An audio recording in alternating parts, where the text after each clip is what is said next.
Bentrovati amici della Sport, Antonio Caroè è pronto a raccontarvi della 26esima e ultima giornata del campionato di prima categoria per il girone D. Dal comunale di Villafranca i padroni di casa affrontano l'Atletico Messina.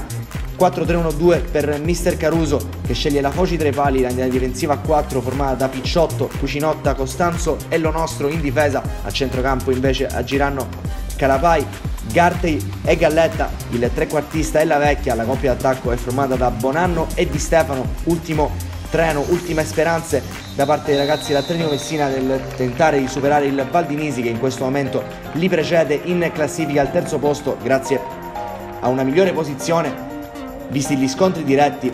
L'ultimo tentativo invece da parte dei ragazzi del Villafranca per cercare punti pesanti che permetterebbero di agganciare i play-out delle prossime settimane.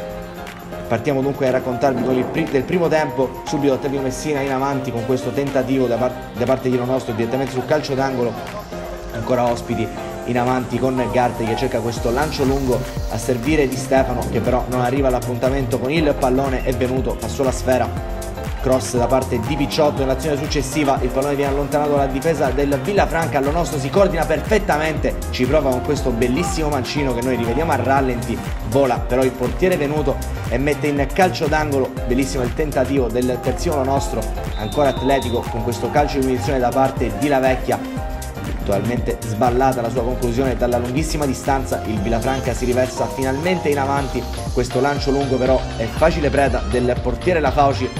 Ancora un tentativo da parte dei padroni di casa con questo calcio d'angolo, con questo calcio di munizione il pallone rimbalza pericolosamente in area di rigore, girata da parte dell'attaccante che però non crea nessun problema alla Fauci. Dall'altra parte un calcio d'angolo invece pericoloso con Venuto in uscita, che però va a sventare qualunque tipo di pericolo. È l'ultimo possesso da parte dell'Atletico Messina. Infatti arriva il duplice fischio del direttore di gara che manda le due squadre a riposo sul risultato di 0-0. Reti bianche in questo primo tempo che ha visto l'Atletico Messina macinare meglio il gioco, tentarci in più occasioni rispetto al Villafranca. Il copione non cambia nel secondo tempo. Subito in avanti i ragazzi dell'Atletico con il tentativo di Bonanno, che ne avrà un secondo di lì a poco, servito direttamente da rimessa laterale.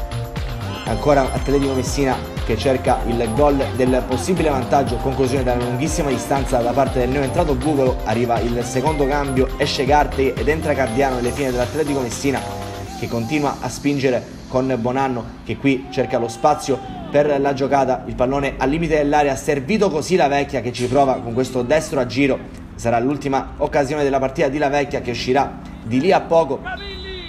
Conclude quindi i cambi Mister Caruso, ci prova ancora l'Atletico con questo tentativo però neutralizzato da parte del portiere del Villafranca. E anche l'ultima emozione di questo primo tempo di questa regular season del campionato di prima categoria finisce 0-0 tra Villafranca e Atletico Messina. Da Antonio Caroè per le telecamere della Sport è tutto, alla prossima.